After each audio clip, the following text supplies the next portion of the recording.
Hi everyone, how are you all. See आज हम sets relation function में का तीसरा पार्ट जो कि फंक्शन है उसको देखने वाले हैं। फंक्शन अपने आप में बहुत बड़ा चैप्टर है, इसको जितना डिटेल में स्टडी करें उतना कम है।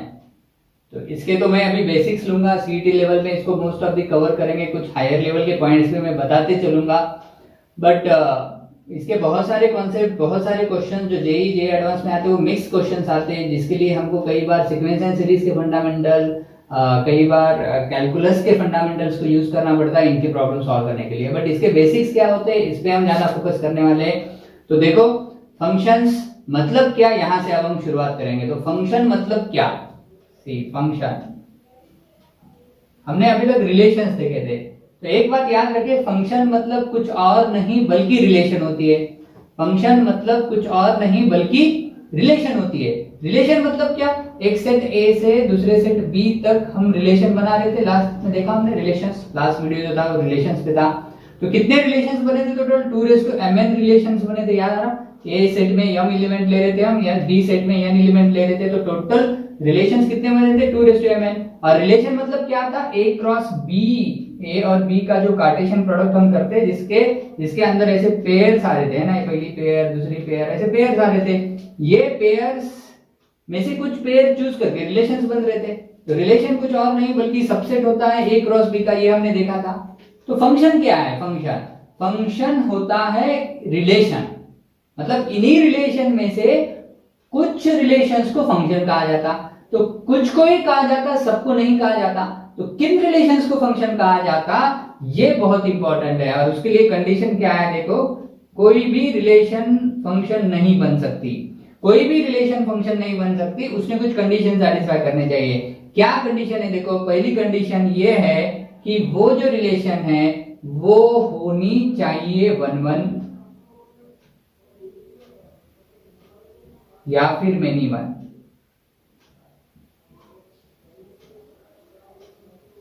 अगर कोई भी रिलेशन वन मेनी है, वन मेनी, तो वो नहीं हो सकती क्या, फंक्शन।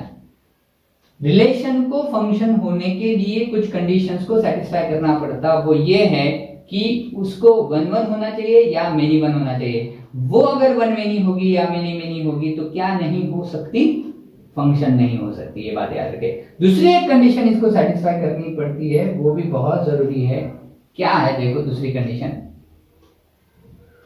कोई भी रिलेशन को हम फंक्शन सिर्फ तब कह सकते जब वो दूसरी कंडीशन भी सेटिस्फाई करता है। और दूसरी कंडीशन क्या है कि each element of first set should be covered, each element of first set, first set, पहला सेट कौन सा है, ए से बी तक रिलेशन जा रही है, तो ये ए है पहला सेट। तो इस पहले सेट का हर एलिमेंट क्या होना चाहिए, फर्स्ट सेट का element, each element of first set must be related या must be covered, ऐसा होना ही चाहिए। ऐसा नहीं हुआ, इन दोनों में से कोई भी एक कंडीशन भी सेटिस्फाई नहीं हुई, तो उस रिलेशन को हम क्या नहीं कह सकते, फंक्शन नहीं कह सकते। फॉर एग्जांपल यहाँ पे मैं एक डायग्राम निकालता हूँ। देखो, एक ए सेट लेता हूँ, यहाँ पे लेता हूँ बी सेट, यहाँ पे ले लेता हूँ ए बी, यहाँ पे लेता हूँ एक्स वाई, और एक रिलेशन निकालता हूँ। रिलेशन तुम पहचानो क्या ये फंक्शन है या नहीं। ए जा रहा है y के पास, क्या ये 1-1 है, यस 1-1 होनी चाहिए या मेनी वन होनी चाहिए, 1-1 होनी चाहिए या मेनी वन होनी चाहिए।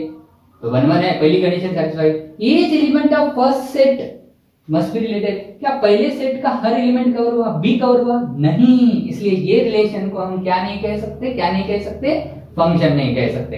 अच्छा, अब मैं इसमें क्या करता हूं, बी को लेता हूं y के पास। अब देखो, क्या ये रिलेशन जिसमें कौन सी पेयर आ रही बताओ, ए रिलेशन में यहाँ लिखता हूँ, इस रिलेशन को आर लिखता हूँ। क्या आ रहा है इसमें, a, y आ रहा है और b, y आ रहा है ना। तो अब ये रिलेशन फंक्शन है या नहीं, पहचानो। उसकी डायग्राम ऊपर दिख रही है।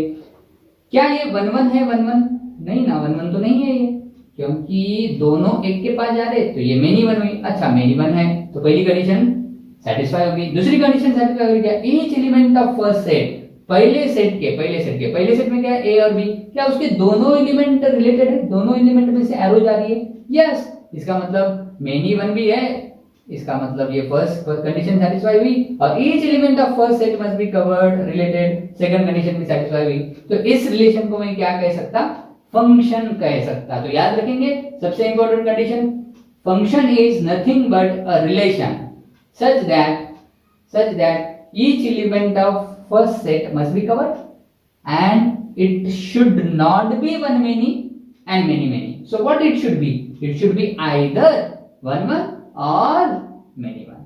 This clear? तो चलो अब देखते हैं आगे। सी अब दूसरा सवाल या दूसरी बात जो हमको सीखनी है वो ये है कि फंक्शन मतलब क्या है, ये तो हमने सीख लिया। अब सीखना है कि रिलेशन जैसे एक सेट से दूसरे सेट तक, अगर पहले सेट में इस ए सेट में m एलिमेंट्स है और दूसरे सेट में n एलिमेंट्स है, तो टोटल रिलेशंस कितने आए थे बताओ। टोटल रिलेशंस आए थे, टोटल रिलेशंस 2mn, है ना। ये फार्मूला हमने सीखा, बहुत इंपॉर्टेंट फार्मूला, इस पे एज इट इज सवाल आ सकता है। अब टोटल फंक्शंस कितने आते हैं, टोटल फंक्शंस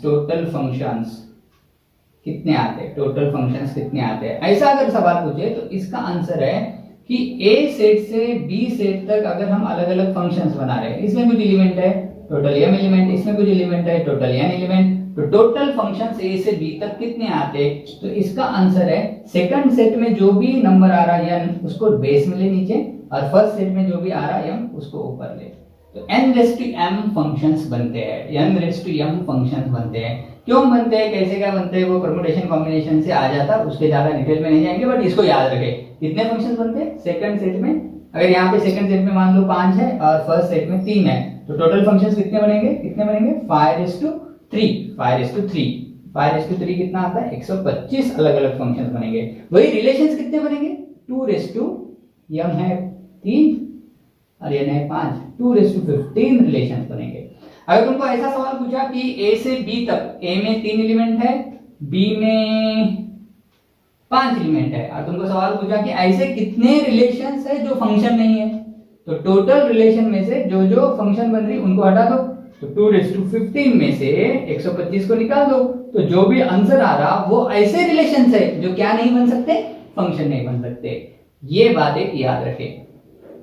अच्छा, इसमें हमने ये भी देखा कितने टाइप के होते हैं, 4, 1 मेनी, मेनी 1 और मेनी मेनी, बट फंक्शन तो सिर्फ 2 ही टाइप के होते हैं, 1 और मेनी 1, क्योंकि कोई रिलेशन मेनी मेनी हो रही है या 1 मेनी हो रही तो वो क्या नहीं हो सकती, फंक्शन हो ही नहीं सकती। तो अब अगर हमको टोटल नंबर ऑफ फंक्शंस कितने ऐसा पूछा, तो सेकंड सेट के जितने एलिमेंट है वो बेस में आएंगे और फर्स्ट सेट के पावर में आएंगे, टोटल n⁻m। ये फॉर्मूला सीखा हमने टोटल फंक्शंस का। अगर टोटल 1 फंक्शंस कितने आते हैं ऐसा अगर पूछा किसी ने, टोटल 1 कितने आते हैं ऐसा अगर किसी ने पूछा, तो इसका आंसर है देखो सेकंड सेट में n आ रहे, फर्स्ट सेट में m आ रहे, और हमको किसी ने पूछा कि टोटल 1 फंक्शंस, ये 1 फंक्शन का और एक नाम है, 1 फंक्शंस को और क्या कहा जाता, तो 1 को कहा जाता है इंजेक्टिव, और फंक्शन को कहा जाता है मैपिंग, इंजेक्टिव मैपिंग भी कहा जाता है। तो इंजेक्टिव फंक्शंस कितने आते हैं, मतलब 1 फंक्शंस कितने आते हैं, ऐसा अगर सवाल पूछा, एक सेट ए है वहां से हमको बी तक फंक्शंस बनाने हैं, कैसे भी ले जाके, किधर से भी एरो ले जाके, किसके पास भी एरो ले जाके हमको क्या बनाने हैं, अलग अलग फंक्शंस बनाने हैं। तो कितने फंक्शंस बना सकते हैं, तो टोटल फंक्शंस n⁻m बना सकते हैं।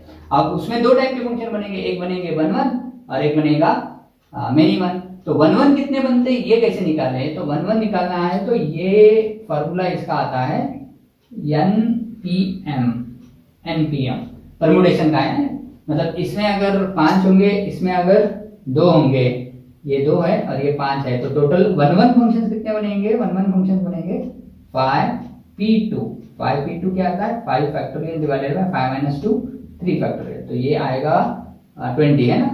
तो टोटल 1 फंक्शंस कितने बन रहे 20। लेकिन अगर यही सवाल पूछा कि टोटल फंक्शंस कितने बन रहे, तो टोटल फंक्शंस बनेंगे 5:2 मतलब 25, मतलब 25 में से 20 1 बनेंगे, मतलब बचे वाले 5 क्या बनेंगे मेनी 1। तो 1 का फॉर्मूला याद रखोगे, इंजेक्टिव फंक्शंस कितने बन रहे, इंजेक्टिव मैपिंग्स इनफैक्ट। अब वैसे ही हमने ये भी सीखा था कि सेकंड सेट में के अगर सारे एलिमेंट कवर होते हैं तो ऐसे रिलेशन को ऑन टू रिलेशन कहते हैं, और सेकंड सेट में के सारे एलिमेंट कवर नहीं होते तो उसको इनटू कहते हैं, ऑन टू इनटू ऐसे भी टाइप बने थे। तो फंक्शंस भी ऐसे 2 टाइप के हो सकते हैं, ऑन टू और इनटू, ऑन टू और इनटू। तो ऑन टू फंक्शंस कितने होते हैं, इनटू फंक्शंस कितने होते हैं, ये अब हम सीखेंगे। लेकिन उसके पहले एक सवाल पूछता हूं मैं, यहाँ पे अगर मैं ले लूं 5 और यहाँ पे ले लूं 2, तो क्या अब तो मुझे बता सकते हैं कि टोटल फंक्शंस कितने बनेंगे? टोटल 2⁵, यस 2⁵ आता है 32, तो 32 टोटल फंक्शंस बनेंगे। अच्छा, यहाँ पे टोटल 1 फंक्शंस कितने बनेंगे? ये n मतलब 2 बना, तो ये ऊपर लेना पड़ेगा 2p5। 2 में से 5 को अरेंज करना है, ये तो पॉसिबल ही नहीं, मतलब ये सॉल्व ही नहीं कर सकते। ऊपर 2 फैक्टोरियल आएगा, नीचे 2 - 5 फैक्टोरियल, 2 - 5 फैक्टोरियल -3 फैक्टोरियल, वो तो निकाल नहीं सकते, तो वो -∞ होगा, मतलब ये सॉल्व नहीं कर सकते, तो ये 0 आ रहा है। मतलब ऐसे केस में 1 फंक्शंस कितने बन रहे हैं? 0। और टोटल फंक्शन कितने बन रहे हैं? 32। अब फंक्शन तो 2 टाइप के रहते हैं, या तो 1 1 या फिर मेनी 1। तो 1 1 तो बन रहे नहीं, मतलब ये 32 के 32 क्या बने? मेनी बने, सॉरी मेनी 1 बने।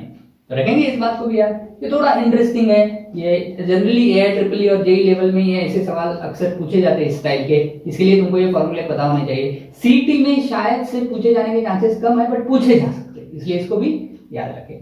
अब देखते हैं टोटल नंबर ऑफ, ठीक है, टोटल ऑन टू फंक्शंस का फॉर्मूला थोड़ा सा डिफिकल्ट है, से जेई में, जेई एडवांस में इससे सवाल पूछा जा सकता। सेकंड सेट में n एलिमेंट है, फर्स्ट सेट में m एलिमेंट है, तो कैसे ले सकते हैं? समेशन वाला फॉर्मूला है NCR। अरे r की वैल्यू चेंज करनी है, कहां से? 1 से लेके कहां तक? n तक। n मतलब सेकंड सेट में कितने एलिमेंट है उसको हमने n कहा। फिर क्या आता है? -1/r, NCR -1/r, और एक टर्म आती है r/m। बड़ा डिफिकल्ट फॉर्मूला है, बट याद रखना पड़ेगा। चल रहा बोलो।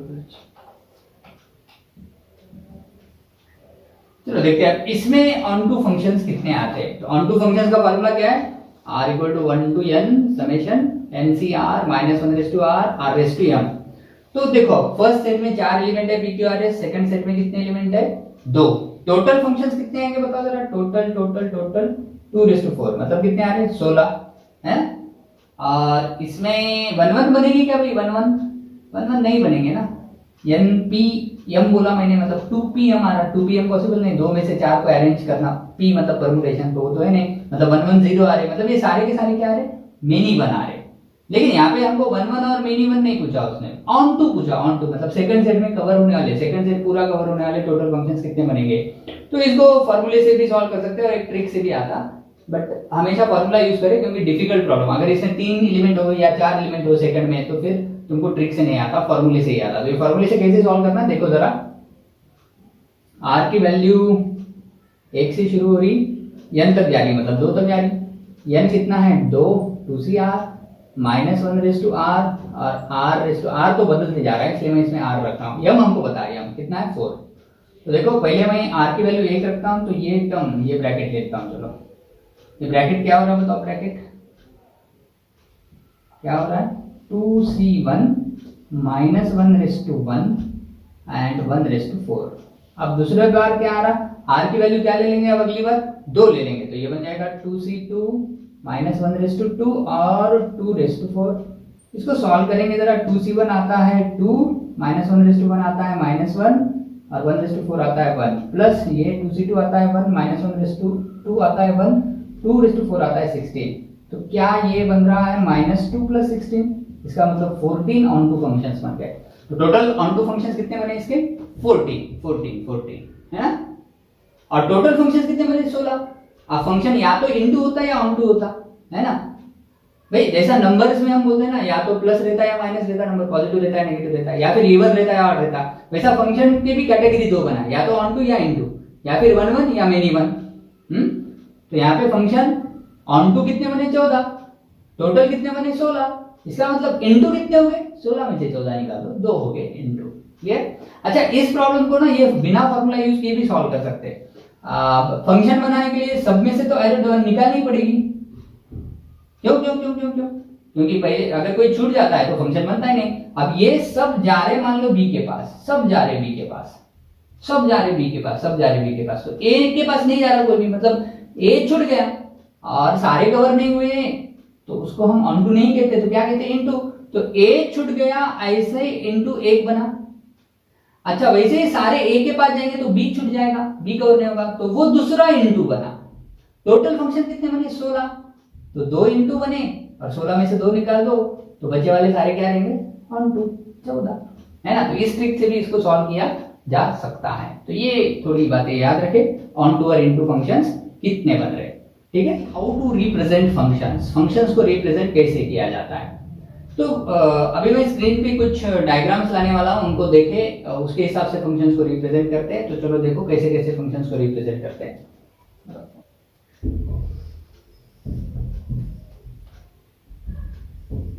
तो देखो, इसमें सबसे पहला रिप्रेजेंटेशन है एरो डायग्राम। अब इसमें ना सीधा सीधा अभी तक हमने जैसे रिप्रेजेंट किया वैसे रिप्रेजेंट कर रहे हैं। एरो से x जा रहा है r के पास, y जा रहा है p के पास, z जा रहा है q के पास। ये 1 1 फंक्शन भी है। तो इसमें हमको फर्स्ट सेट दिख रहा है, सेकंड सेट दिख रहा है और कौन किसके साथ रिलेट हो रहा है ये भी दिख रहा है। तो ये एक तरीका है। अब दूसरा तरीका देखो, स्क्रीन पे आ रहा होगा, ऑर्डर्ड पेयर। ऑर्डर्ड पेयर इसमें क्या हो रहा है, देखो इसमें ऐसे रिप्रेजेंट करें, if f is related to b, इसका मतलब a उसका पहला सेट है, b उसका सेकंड सेट है। इस a को हम डोमेन भी बोलते हैं, पहले सेट में इनपुट है और उसका आउटपुट दूसरे सेट में मिल रहा। तो a को हम डोमेन भी बोलते हैं और b को रेंज भी बोलते हैं। सेकंड सेट में को रेंज नहीं बोलते, सेकंड सेट में जो जो कवर हो रहा है उसको रेंज बोलते हैं। पूरे सेकंड सेट को क्या बोलते हैं, याद आ रहा है, को डोमेन। को डोमेन, हाँ, रिलेशन में जैसा था वैसे ही यहाँ पे। अब देखो यहाँ पे ऑर्डर्ड पेयर के फॉर्म में बताया है, ऑर्डर्ड पेयर के फॉर्म में, मतलब a, 1, b, 2, c, 3, d, 4 ऐसा बताया है। इसका मतलब a जा रहा होगा 1 के पास, b जा रहा 2 के पास, c जा रहा 3 के पास और d जा रहा 4 के पास। तो इस तरीके से ऑर्डर्ड पेयर में भी फंक्शन को बिना मेन डायग्राम बता के ऑर्डर पेयर में भी लिखा जा सकता। वैसे ही फंक्शन को ना टैबुलर फॉर्म में भी लिया जा सकता। जैसे 1 जा रहा 7 के पास, 2 जा रहा 9 के पास, 3 जा रहा 11 के पास और 4 जा रहा 13 के पास। तो वो जो इनपुट है उसको x ले लिया उसने और जो आउटपुट आ रहा है उसको f ऑफ x ले लिया। इसमें पेयर्स कैसे बनेंगे, देखो 1, 7, 2, 9, 3, 11, 4, 13। तो ऐसे टेबल के फॉर्म में भी कई कई लोग रिप्रेजेंट करते हैं। अब अगला तरीका देखो, वो है फॉर्मूला मेथड। फॉर्मूले मेथड में क्या रहता है, देखो फॉर्मूले मेथड में ऐसे ही पेयर्स के बेसिस पे उसका फॉर्मूला तैयार किया जाता है। जैसे देखो ये डायग्राम में तुमको दिख रहा होगा, 1 जा रहा 5 के पास, 2 जा रहा 7 के पास, 3 जा रहा 9 के पास, 4 जा रहा 11 के पास। तो लॉजिक लगा सकते कि क्या हो रहा होगा, 1 5 बना रहा, 2 7 बना रहा। 1 का दुप्पट तो यार 2 आता, 1 5 बना रहा, 2 7 बना रहा। कैसे बना रहा होगा 2 7, क्या फॉर्मूला होगा इसका, गेस कर सकते हो। अच्छा, 1 का दुप्पट 2 आता, उसमें 3 ऐड करें तो 5 आ रहा हो जाएगा। 2 का दुप्पट 4 आता, उसमें 3 ऐड करें तो 7 आ रहा। 3 का दुप्पट 6 आता, उसमें 3 ऐड करें तो 9 आ रहा। मतलब पहले सेट का दुप्पट कर रहे हैं और उसमें 3 ऐड कर रहे हैं तो दूसरे सेट का एलिमेंट मिल रहा। मतलब यहाँ पे पहले सेट में के एलिमेंट को x पकड़े तो दूसरे सेट में का एलिमेंट 2x + 3 है। तो f of x = 2x + 3। तो पहले सेट में के एलिमेंट को x पकड़े, दूसरे को y पकड़े, तो y बराबर क्या है, 2x + 3। तो इस तरीके से भी इसको रिप्रेजेंट किया जाता है। तो ये 4 तरीके हैं। कौन से? हाँ, सब में पहला कौन सा था बताओ? सब में पहला था एरो डायग्राम, वेन डायग्राम, जो मैं बार बार यूज कर रहा हूँ। ऑर्डर्ड पेयर दूसरा तरीका, ऑर्डर पेयर मतलब खाली ब्रैकेट में पेयर्स लिखे। तीसरा तरीका टेबल वाला और चौथा तरीका कौन सा है, फॉर्मूला मेथड। देखो अब नेक्स्ट टाइप जो हमको सीखना है वो है टाइप्स ऑफ फंक्शंस। क्या फंक्शंस के टाइप कौन से हैं? तो स्क्रीन पे आपके सब में पहले आ रहा है, देखो कांस्टेंट फंक्शन। कांस्टेंट फंक्शन मतलब f of x = मान लो k है, या f of x = 5 है, 6 है, 7 है। तो ये जो फंक्शन है उसकी वैल्यू चेंज होती नहीं। मतलब तुम इनपुट कैसा भी चेंज करो आउटपुट चेंज होता नहीं। इसका ग्राफ अगर देखोगे तो तुमको एक स्ट्रेट लाइन दिखेगी जो पैरेलल टू एक्स एक्सिस होगी। एक्स एक्सिस पे हम इनपुट ले रहे, वाई एक्सिस पे आउटपुट ले रहे। x को 0 लिया तब भी आंसर k मिल रहा, x को 2 लिया तब भी आंसर k मिल रहा। मतलब सेकंड सेट में सिर्फ k ही आ रहा। सेकंड सेट का सिर्फ k कवर हो रहा। अगर सेकंड सेट में बहुत सारे एलिमेंट है तो वो कवर हो रहे नहीं, सेकंड सेट में का k ही कवर हो रहा। मतलब इसका आउटपुट हमेशा कांस्टेंट आ रहा। तो इसका ग्राफ देखो, straight line parallel to x axis आता है। आइडेंटिटी फंक्शन मतलब क्या, f of x = x। Second type का फंक्शन जो स्क्रीन पे दिख रहा है आइडेंटिटी फंक्शन, मतलब f of x = x। इसमें क्या होता है, कि तुमने जो इनपुट दिया वही आउटपुट मिलता, मतलब पहले सेट में -3 दिया तो सेकंड सेट में -3 मिलता, -2 दिया तो -2 मिलता, 0 दिया तो 0 मिलता, 1 दिया तो 1 मिलता, 2 दिया तो 2 मिलता। तो इसका फॉर्मूला क्या आएगा, तो इसका फॉर्मूला आता है f of x equal to x। ऐसे फंक्शन का फॉर्मूला आता है f of x equal to x। और इसका ग्राफ देखो, ग्राफ स्क्रीन पे दिख रहा होगा, राइट साइड में स्क्रीन पे देखो, इसका ग्राफ है, वो आ रहा है straight line passing through origin, और वो फर्स्ट क्वाड्रेंट और थर्ड क्वाड्रेंट को बराबर बाइसेक्ट करते हुए ओरिजिन से जाने वाली लाइन है। अच्छा, अब देखो अगला फंक्शन 1 1 फंक्शन। 1 1 फंक्शन मतलब जो रिलेशन 1 1 होते हैं, एक का एक के साथ ही रिलेशन होता है, unique is related to unique, जिसका डायग्राम भी तुमको दिख रहा होगा। एक दोनों के पास नहीं जाता। अच्छा, एक दोनों के पास गया तो 1 में नहीं होता, फिर तो वो रिलेशन फंक्शन बन ही नहीं सकता। रिलेशन बन सकता है लेकिन फंक्शन नहीं बन सकता। मेनी वन मतलब दो एक के पास जा रहे हैं, उसको बोलते हैं। अच्छा, तो 1 1 फंक्शन क्या क्या बन सकता बताओ जरा। 1 1 बन सकता और मेनी वन बन सकता। क्या नहीं बन सकता, 1 मेनी कभी नहीं रहते फंक्शंस, और क्या नहीं रहते फंक्शन कभी, मेनी मेनी तो रहते नहीं। अगला टाइप देखो, इनटू फंक्शंस। इनटू फंक्शन मतलब सेकंड सेट में के सारे कवर नहीं हुए, जो डायग्राम में देख रहे हो 13 कवर नहीं हुआ, देखो 13, तो ये इनटू है। वैसे ही और मेरे ख्याल से ऑन टू फंक्शन भी होता है। अगला type onto function, second set में सारे कवर हुए। जरा देखो सेकंड सेट में क्या है, LMN, ये सारे कवर हो गए। इसका फार्मूला भी अभी हमने देखा, टोटल ऑन टू फंक्शंस कितने बनते, पहले सेट में कुछ एलिमेंट है m, दूसरे सेट में कुछ एलिमेंट है n, तो टोटल ऑन टू फंक्शंस कितने बनते हैं, इसका फार्मूला आज के वीडियो में देखा। बड़े टफेस्ट क्वेश्चंस रहते हैं, इससे जो सॉल्व करने नहीं आते तो वो फार्मूले से ही आते हैं। समेशन वाला फार्मूला एक बार रिवाइज कर ले सारे लोग बाद में देख के वीडियो। अच्छा, छठा मेनी वन। मेनी जा रहे हैं एक के पास, मेनी जा रहे हैं एक के पास, तो वो देखो कैसा है। फर्स्ट सेट में दिया उसने 1 -1 2 -2, 1 और -1 एक के पास जा रहे हैं, 2 और -2 4 के पास जा रहे हैं, 3 और -3 9। ये f of x equal to x square होगा क्या, x स्क्वायर स्क्वायर करने के बाद 1 हो, 1 का स्क्वायर भी 1 आता, -1 का स्क्वायर भी 1 आता, 2 का स्क्वायर भी 4 आता, -2 का स्क्वायर भी 4 आता, 3 का 9 आता, -3 का भी 9 आता। तो ये मेनी वन फंक्शन हुआ, मेनी वन फंक्शन। ठीक है, अगले फंक्शंस क्या है देखते हैं, अगले फंक्शंस। और तो अगला टाइप जो फंक्शन का है, जो बहुत इंपॉर्टेंट है, वो है इवन फंक्शन। इवन फंक्शन क्या होता है, इवन फंक्शन मतलब ऐसा फंक्शन, इवन फंक्शन मतलब ऐसा फंक्शन जो ये कंडीशन सेटिस्फाई करता है, f of x equal to f of minus x, f of x equal to f of minus x। मतलब उसको तुम इनपुट चाहे x दो या उसी को माइनस लगा के दो, उसके आउटपुट बदलते नहीं, सेम आते। जैसे थोड़ी देर पहले हमने देखा कि f of x equal to x square लिए, तो अगर मैंने x की जगह 2 रखा तो ये 2 का स्क्वायर मुझे 4 मिलेगा। लेकिन इस 2 की जगह मैं 2 नहीं रखूं, 2 को माइनस लगा दूं, तो क्या आउटपुट बदलेगा या सेम आएगा, -2 का स्क्वायर 4। तो ये f of 2 equal to f of -2 दे रहा है, सॉरी। तो ऐसे फंक्शन को कौन सा फंक्शन कहते हैं, इवन फंक्शन। कुछ भी दो तुम, 3 दो, -3 दो, 9 आंसर मिलेगा। तो f of x equal to f of -x, ये कंडीशन जो भी फंक्शन सेटिस्फाई करता है उस फंक्शन को क्या कहा जाता है, इवन फंक्शन। इवन फंक्शन के एग्जांपल्स क्या है, देखो x स्क्वायर है, x⁴ है, पावर में इवन आ रहा तो ये सारे इवन है। और ट्रिग्नोमेट्री में cos x और sec x, ये दोनों भी इवन है, बात याद रखें, cos x और sec x, क्योंकि cos of -x is cos x, sec of -x is sec x। अच्छा, mod x फंक्शन भी इवन है क्या, हाँ, क्योंकि mod x अगर x की जगह तुम 2 रखो तो mod ऑफ 2 आता, x की जगह -2 रखो तो mod ऑफ -2 भी 2 जाता है। इसका मतलब mod x equal to mod of -x होता है। इसका मतलब mod x फंक्शन भी इवन है। तो ये थोड़ी सी बातें याद रखें। इवन फंक्शंस के अगर ग्राफ की हम बात करें तो वो सिमेट्रिक अबाउट y एक्सिस आते हैं, that you remember, this is very important thing. जैसे cos का ग्राफ देखो, cos का ऐसा आता है, इसका मतलब ये y एक्सिस है, y एक्सिस के इधर और इधर इसके दो इक्वल टुकड़े हो रहे, तो सिमेट्रिक अबाउट क्या आते हैं, y एक्सिस आते हैं। cos या कोई भी इवन फंक्शन, या x स्क्वायर का ग्राफ देखेंगे तो वो ऐसा आता, 0 का स्क्वायर 0, फिर 1 का 1, -1 का भी 1, 2 का 4, -2 का 4, तो ये ज्वाइन करेंगे तो ऐसा ग्राफ आता है। x स्क्वायर का ग्राफ ऐसे आता है। तो ये भी सिमेट्रिक अबाउट y एक्सिस है, y के इधर अलग है, इधर अलग है ना, सिमेट्रिक अबाउट y एक्सिस। तो इवन फंक्शंस क्या होते हैं, सारे सिमेट्रिक अबाउट y एक्सिस होते हैं। अभी देखते हैं ऑड फंक्शंस। सी ऑड फंक्शंस मतलब वो फंक्शंस जो ये कंडीशन सेटिस्फाई करते हैं कि एफ ऑफ माइनस एक्स है, तो ये एफ ऑफ एक्स के इतना नहीं आता, बट माइनस लगाए तो इक्वल हो जाता है। जैसे एग्जाम्पल के तौर पे मैं लूं f of x equal to x cube, f of minus 3 क्या आता है देखो, माइनस 3 का क्यूब माइनस 27।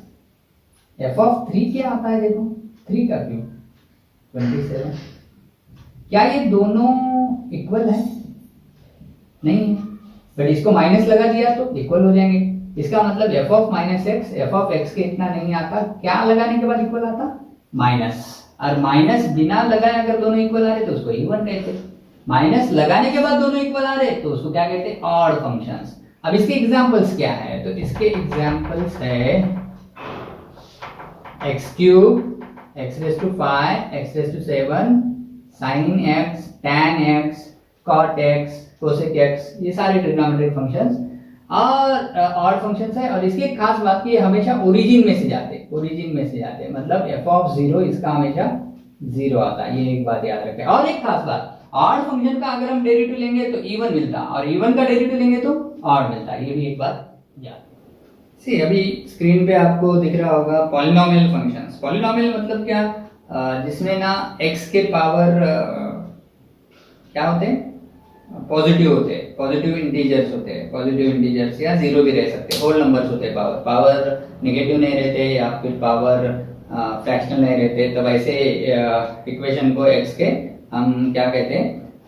पॉलिनोमियल कहते हैं। तो इनके ग्राफ कैसे आते हैं आपको स्क्रीन पे दिख रहे होंगे। ये क्वाड्रेटिक के जैसे ग्राफ आते हैं क्या? नहीं नहीं, ऐसा कुछ नहीं है। ये ग्राफ ऐसा मतलब ऊपर जाके और नीचे आके फिर से एक्स एक्सिस को भी मिल सकता है। ये जितनी बार एक्स एक्सिस को मिल रहा है ना, उतने उसके रियल रूट रहते हैं। जैसे इस ग्राफ में अगर तुम देखोगे तो ये -1 पे एक्स एक्सिस को मिल रहा है और 3 को मिल रहा है, मतलब इसके दो रियल रूट हो गए, एक x इक्वल टू -1 एक रूट होगा और x इक्वल टू 3।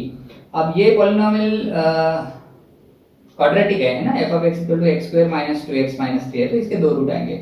अगर वो क्यूबिक होगा तो 3 रूट आएंगे, लेकिन ऐसा जरूरी नहीं कि क्यूबिक होगा तो 3 बार वो x एक्सिस को मिलेगा, क्योंकि ऐसा भी तो हो सकता है कि वो एक ही बार मिल रहा है और बाकी के दो रूट उसके क्या है? कॉम्प्लेक्स है। तो एक पॉलिनोमियल का अगर हम ग्राफ देखें तो वो ऐसी इस तरीके का दिखता है। वो x एक्सिस को 2 बार 3 बार 4 बार कितने भी बार मिल सकता है, जितने उसके रियल रूट होंगे उतनी बार वो x एक्सिस को मिल सकता है। रैशनल फंक्शन क्या होते हैं? रैशनल देखो अगला टाइप, रैशनल मतलब f of x by g of x, दो पॉलिनोमियल के डिवीजन को हम क्या कहते हैं? रैशनल कहते हैं। इनके ग्राफ वैरायटी ऑफ ग्राफ इनके आ सकते हैं, एक एग्जांपल यहाँ पे मैंने दिया। अच्छा अगला फंक्शन देखो modulus function, f of x equal to mod of x, f of x equal to mod of x। Mod of x को इंटरवल के फॉर्म में कैसे रिप्रेजेंट किया देखो, mod of x equal to x, mod के अंदर का जो x है वो x, मॉड के दो लाइन निकाल के उसको हम x लिख सकते हैं। कब लिख सकते हैं? अगर मॉड के अंदर का x जो है वो पॉजिटिव हो, ग्रेटर देन और इक्वल टू 0। वही मॉड x को माइनस x लिख सकते हैं, माइनस x, मॉड के दो लाइन निकाल के माइनस x लिख सकते हैं। कब कब कब? अगर हमको पता हो कि मॉड के अंदर का x जो है वो क्या है? नेगेटिव है। मतलब मॉड ऑफ स्टार को हम स्टार लिख सकते हैं और मॉड ऑफ स्टार को माइनस स्टार भी लिख सकते हैं। मॉड ऑफ स्टार को स्टार कब लिख सकते हैं? अंदर वाला स्टार पॉजिटिव हो तो। मॉड ऑफ स्टार को माइनस स्टार कब लिख सकते हैं? जब अंदर वाला स्टार नेगेटिव हो तो। ये मॉड्यूलस फंक्शन का ग्राफ कैसे आता, मॉड x का ग्राफ कैसे आता देखो, वो ऐसा तो वी शेप का ग्राफ आ रहा ओरिजिन पे, है ना? ओरिजिन पे इसका शार्प कॉर्नर आ रहा है, इसलिए वहां पे वो डिफरेंशिएबल नहीं है, वहां पे कंटिन्यूअस रहता है। अब ये 12th की बात है, डेरिवेटिव्स में हम सीखते हैं कि mod x is differentiable at every point except 0, x equal to 0 को ओरिजिन कोई डिफरेंशिएबल नहीं है, बाकी सारे पॉइंट पे डिफरेंशिएबल है। वैसे ये कंटिन्यूअस तो दिख ही रहा है। अगला फंक्शन देखो बहुत कम यूज में आता मैथ्स में, सिग्नम फंक्शन, सिंगम नहीं, सिग्नम, सिग्नम फंक्शन। क्या होता है ये सिग्नम फंक्शन? इसके ना 3 ही आउटपुट रहते हैं, +1 -1 0, +1 -1। मतलब अगर तुम इसको ना, इसको तुम अगर तुम इनपुट दिए प्लस, पॉजिटिव इनपुट दिए तो ये तुमको +1 आउटपुट देगा, नेगेटिव इनपुट दिए तो -1 आउटपुट देगा, 0 इनपुट दिए तो 0 देगा। इसका ग्राफ देखो राइट साइड में दिख रहा होगा आपको, इस तरीके का ग्राफ आता है। मतलब ओरिजिन के आगे सीधा ये कांस्टेंट है 1 1 1 1 1, ओरिजिन के पीछे भी कांस्टेंट है -1 -1 -1, और ओरिजिन को कितना दे रहा है? 0। तो इसको कहा गया सिग्नम फंक्शन। अगला फंक्शन देखो ग्रेटेस्ट इंटीजर फंक्शन, इसको मैं थोड़ा सा एक्सप्लेन करता हूँ, बड़ा इंपॉर्टेंट है, इस पे अलग अलग क्वेश्चंस बने जाते हैं, पूछे जाते हैं। तो ग्रेटेस्ट इंटीजर फंक्शन क्या रहता है? सी ग्रेटेस्ट इंटीजर फंक्शन कुछ ऐसा रहता है, ग्रेटेस्ट, इसको GIF भी कहा जाता है, इसको रिप्रेजेंट किया जाता है स्क्वायर ब्रैकेट के अंदर x से, तो ये बना ग्रेटेस्ट इंटीजर फंक्शन। इसका मतलब क्या होता है, देखो इसका मतलब वैसे तो मैथमेटिकली इसका मतलब होता है कि इसके अंदर जो भी हम इनपुट देंगे उसके जस्ट पीछे वाला वो सबसे बड़ा इंटीजर देता है। जैसे जैसे जैसे ये अगर मैं लाइन निकाल लूं और इस लाइन पे मान लो यहाँ पे 0 है और यहाँ पे 1 है, यहाँ पे -1 है, यहाँ पे मान लो एक पॉइंट लिया मैंने 0.7 और तुमको पूछा कि 0.7 का ग्रेटेस्ट इंटीजर क्या आएगा, स्क्वायर ब्रैकेट मतलब ग्रेटेस्ट इंटीजर, तो ये क्या करता 0.7 के जस्ट पीछे जो इंटीजर है वो आंसर दे देता। तो 0.7 के पीछे तो इंटीजर 0 है, -1 है, -2 है, बहुत सारे इंटीजर है, बट उसमें सब में बड़ा देता है, इसलिए इसको ग्रेटेस्ट कहा गया, ग्रेटेस्ट इंटीजर फंक्शन। तो ये कितना दे देगा मुझे, 0 दे देगा। अच्छा वही अगर मैं यहाँ का नंबर लूँ, यहाँ पे मान लो यहाँ पे लेते हैं -0 के पीछे मतलब डिजिट होगा -0.8 ले लेंगे, चलो तो -0.8 का ग्रेटेस्ट इंटीजर कितना आएगा बताओ जरा ना। अब ये -0.8 के पीछे कौन है, -1, वो दे देगा। अच्छा ग्रेटेस्ट इंटीजर ऑफ 2 क्या आएगा, 2 आएगा। अगर अंदर का खुद इंटीजर है तो उसको टेंशन नहीं, वो जितना है उतना आंसर हो जाएगा उसका। ग्रेटेस्ट इंटीजर ऑफ 5 कितना आएगा, 5 आ जाएगा। ग्रेटेस्ट इंटीजर ऑफ -5 कितना आएगा, -5 आएगा। अच्छा ग्रेटेस्ट इंटीजर ऑफ 3.7 कितना आएगा बताओ। 3.7 तो इंटीजर नहीं है, फ्रैक्शनल है, तो उसके जस्ट पीछे क्या है, 3, तो इसका आंसर बन जाएगा 3। तो ये हो गया greatest integer function. Greatest integer function को भाई इस तरीके से भी लिखा जाता है, greatest integer function is x minus fractional part of x। मतलब किसी फंक्शन किसी नंबर में से उसका फ्रैक्शनल पार्ट अगर निकाल दे, किसी नंबर में से अगर उसका फ्रैक्शनल पार्ट निकाल दे तो हमको ग्रेटेस्ट इंटीजर मिलता है। जैसा 3.7 में से उसका फ्रैक्शनल पार्ट कितना है, 0.7 को निकाल दे तो 3 मिल जाता है ना। तो इस तरीके से भी हम इसका फार्मूला बना सकते हैं। तो ये भी एक फार्मूला है, याद रखिए, greatest integer is x minus fractional part of x। इसका ग्राफ कैसे आता, तो इसका ग्राफ अभी मैं स्क्रीन पे बताता हूँ, उस तरीके का इसका ग्राफ तुमको देखने को मिलेगा, ठीक है। तो ये थोड़े से डिफरेंट टाइप के अलग अलग फंक्शंस यहाँ पे हमने देखे। तो यहाँ पे आज हम ये फंक्शंस की कहानी को थोड़ा सा रोकते हैं। अगले वीडियो में हम फंक्शंस के और भी देखेंगे टाइप, जैसे कंपोजिट फंक्शंस क्या होते हैं, इनवर्स ऑफ अ फंक्शन क्या होते हैं। कंपोजिट और इनवर्स पे एग्जाम में क्वेश्चंस देखे जाते हैं काफी बार, उनको देखेंगे। फंक्शन का डोमेन और रेंज कैसे कैलकुलेट करते हैं फॉर्मूले से, इसको भी देखेंगे। तो अगला वीडियो बड़ा इंपॉर्टेंट होगा, जिससे हमको एक्चुअल प्रॉब्लम सॉल्व करने का मजा समझेगा इस चैप्टर का, ठीक है। तो यहाँ पे हम स्टॉप करते हैं। सी यू, बाय।